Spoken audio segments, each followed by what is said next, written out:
Guys welcome to YouTube पे। कैसे हैं आप लोग। तो एक और वैकेंसी आपके लिए आ चुकी है इंडियन नेवी की, आपका electronics instrument control, electronics and instrumentation and communication, ये सभी एलिजिबल हैं। तो आज हम बात करने वाले हैं इसके रिगार्डिंग एग्जाम पैटर्न कैसा होगा, सैलरी क्या रहेगी, सिलेबस क्या रहेगा, एलिजिबिलिटी क्या है आपकी, ये इंपॉर्टेंट चीज़ आपकी है। ठीक है, डिप्लोमा वाले बच्चों के लिए बात करेंगे हम लोग। जो बीटेक वाले हैं वो वीडियो ना देखें, लेकिन हाँ वीडियो को शेयर जरूर कर दें। एक बात और कि जो आपका ऑफर था वो मैंने 5 मई तक एक्सटेंड कर दिया है, जस्ट बिकॉज ऑफ काफ़ी ज़्यादा ह्यूज डिमांड थी स्टूडेंट्स की, इसलिए याद रखिए ये 5 मई लास्ट है। इसके बाद आपका इस मंथ तो आपका ऑफर नहीं आएगा, नेक्स्ट मंथ भी पॉसिबिलिटीज़ कम है। तो जैसा भी रहेगा मैं आपको अपडेट करूंगा, लेकिन हाँ अगर आप प्लान करना चाह रहे हैं तो प्लान कर लीजिए, क्योंकि मैंने पहले ही बोला है, फिर से बोल रहा हूँ, वैकेंसी आपकी लगातार आती रहेंगी।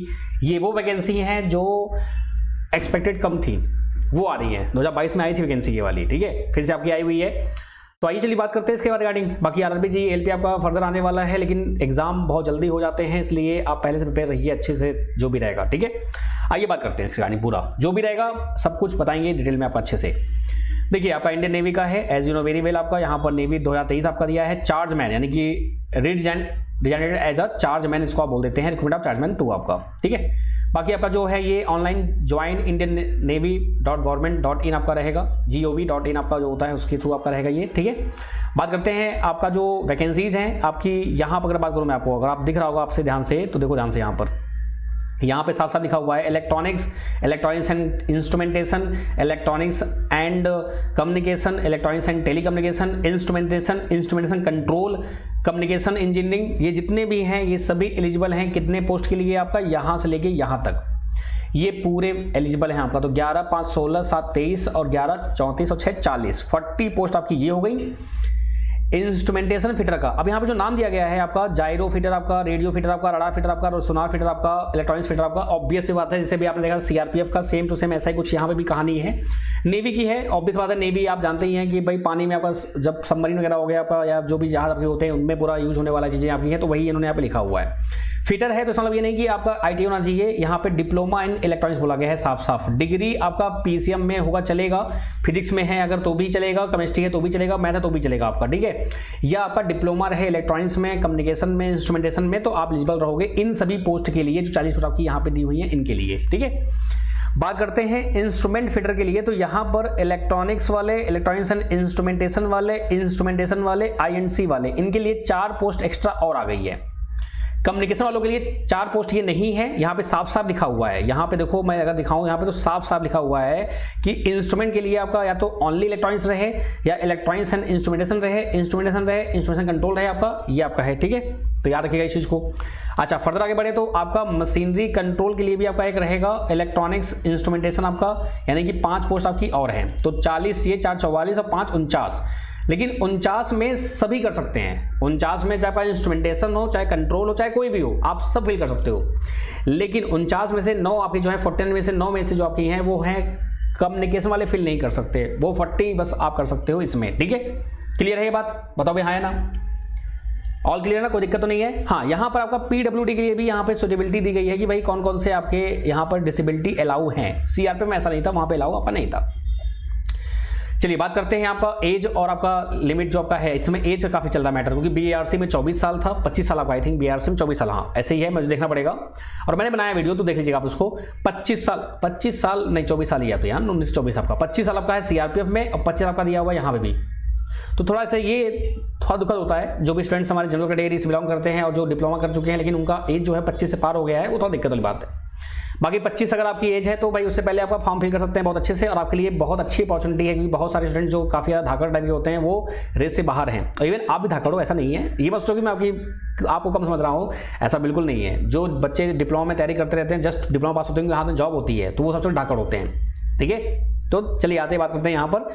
तो भैया जो आपका एज लिमिट है वो 18 से 25 साल है। आपका जब ऑनलाइन क्लोजिंग डेट रहेगा एप्लीकेशन का, जो आप जानते हैं कि जब आपका डेट क्लोज होगा एप्लीकेशन का, तब तक का काउंट किया जाएगा 18 से 25 आपका। SC/ST के लिए 5 साल आप ऐड कर लीजिए, और OBC के लिए आप 3 साल ऐड कर लीजिए। ठीक है, SC/ST के लिए 5 साल, OBC के लिए 3 साल आप ऐड कर लीजिए। बाकी आपको पता ही है कि जो आपका एज पर द डिपार्टमेंटल या जो भी आपके होते हैं, जो भी आपकी चीज़ें हैं वो आपको मिल जाएंगी, इसमें कोई दिक्कत वाली बात नहीं है। अच्छा, बात करते हैं आगे आपका, फिर आपका सर्टिफिकेशन वगैरह जो भी आपका वो आप देख लीजिएगा भाई, इसमें आपका EWS का है कि नहीं है, आपका OBC का जैसा आपका है वो आप जानते हैं, उसमें कोई दिक्कत नहीं है। बात करते हैं आपका एजुकेशनल क्वालिफिकेशन, आपका वही अगेन आपका फिर से डिग्री इन फिजिक्स, केमिस्ट्री और मैथ, इनमें से किसी एक में चलेगा। आपका डिप्लोमा आपका होना चाहिए एक रिकॉग्नाइज्ड यूनिवर्सिटी से आपका, बाकी आपका इन्होंने बता रखा है। The applicants with higher qualification may be considered provided that they are in possession of one of the requesting essential educational qualification as mentioned as per decision competent authority। कहने मतलब ये है कि मान लो कोई बीटेक कर रहा हो, डिप्लोमा कर रखा है उसने, तो वो आप फॉर्म फिल कर सकते हो, लेकिन डिप्लोमा होना कंपलसरी है, ये इन्होंने बोल रखा है साफ साफ। भले डिग्री आपके पास कोई भी हो चलेगा, लेकिन हाँ डिप्लोमा का होना चाहिए, कंपलसरी है, आपका याद रखिएगा, ठीक है। बाकी डिप्लोमा के रिगार्डिंग और भी चीज़ें यहाँ पे लिखी हुई हैं, आपको पीडीएफ में मिल जाएगा, आप उसको देख लीजिएगा बिना आराम से, कोई दिक्कत वाली बात नहीं है, ठीक है। बाकी इसमें कुछ और दिया हो जो इंपॉर्टेंट है आपके लिए नहीं, बस आपका यही है, ज़्यादा इंपॉर्टेंट आपका खास यहाँ पे नहीं है, जो भी है बाकी आप देख लीजिएगा अपने नेट पर, जो भी रहेगा आप देख लीजिएगा। आगे बढ़ते हैं। नेचर ऑफ ड्यूटी क्या होगा भाई आपका, सिंपल सी बात है, आपका जो जॉब है आपका सिंपल सा एकदम फॉर्मेटिंग है, क्या आपका जो मेंटेन, आपका प्लांट जो आपके मेंटेन करनी पड़ेगी, मशीनरी आपकी जो है वो उसको सही करना पड़ेगा, एक टाइप से आपका रियल प्रैक्टिकल एनालिसिस आपका रहेगा जो भी है। बाकी आपका रिम्यूनरेशन जो आपका है, सर्विस बॉन्ड आपका जो है भाई लेवल 6 की ग्रेड पे आपकी है, नेवी की जॉब है भाई, डिफेंस की जॉब है, ऑब्वियस बात है कि पक्स बहुत सारे मिलते हैं आपको, HRA, DRA, TA, DA whatever जो आपका NPS वगैरह सब कुछ मिलता है आपको, इसमें कोई दिक्कत की बात नहीं है, जॉब जबरदस्त है, इसमें कोई दो राय नहीं है। आपका ओपनिंग जो है वो 15 मई से स्टार्ट हो रहा है, 15 मई से ये फॉर्म स्टार्ट होगा और ये जाएगा 29 मई तक, मतलब कि हार्डली आपको 14 दिन मिल रहे हैं, 14 डेज मिल रहे हैं आपको फॉर्म फिल करने के लिए, तो इसको फॉर्म जरूर फिल कर लीजिएगा फटाफट से, ठीक है, याद रखिए इस चीज़ को। आगे बात करते हैं कि भाई जो कंडीशन जनरल क्या होती है भाई, आपका सिटीजन ऑफ इंडिया होना चाहिए, आपका नेपाल भूटान का जो भी आपके हैं सब्जेक्टेड वो का होना चाहिए वगैरह, जो भी आपकी इस चीज़ आपकी दी हुई है। बात करते हैं जो आपका एप्लीकेशन फी है वो आपका 278 ओनली है, प्लस आपका चार्जेस जो आपके दिए हुए हैं आपका अगर होगा कोई आपका वो है 278 आपका। पेमेंट आपका ऑनलाइन रहेगा, बैंकिंग यूपीआई कर सकते हैं। आपका कौन कौन फीस नहीं पे करेगा, ऑल वुमेन्स फीस पे नहीं करेंगी, SC/ST नहीं करेंगे, PW जो पर्सनल विद डिसेबिलिटी है वो नहीं करेंगे, एक्स सर्विसमैन वो नहीं करेंगे, ये सभी बाहर हैं। बाकी OBC, UR और आपका EWS जितने भी हैं वो पैसे पे करेंगे, 278 रुपीज़ ओनली, ठीक है। चलिए आगे बढ़ते हैं। सिटीज जो आपकी हैं अंडमान निकोबार में आपका पोर्ट ब्लेयर रहेगा, आपका अगर यूपी में देखा जाए तो लखनऊ रहेगा। तो सिटीज जो हैं वो बहुत कम दी हुई हैं एज कम्पेयर टू CRPF में, वहाँ पे आपके पास ज़्यादा चॉइस है, यहाँ पे चॉइस आपका कम है, तो इसलिए बहुत ध्यान से बहुत आराम से फॉर्म फिल करिएगा और सिटीज़ को ध्यान रखते हुए। यूपी में आपका लखनऊ में है तो लखनऊ आपका रहेगा, तो आपको फिर लखनऊ में ही जाके देना पड़ेगा, यूपी से बिलोंग कर रहे हैं आपका, तो अदर स्टेट पर आपका डिपेंड करता है जिससे आपका है वो चीज़ें हैं, ठीक है।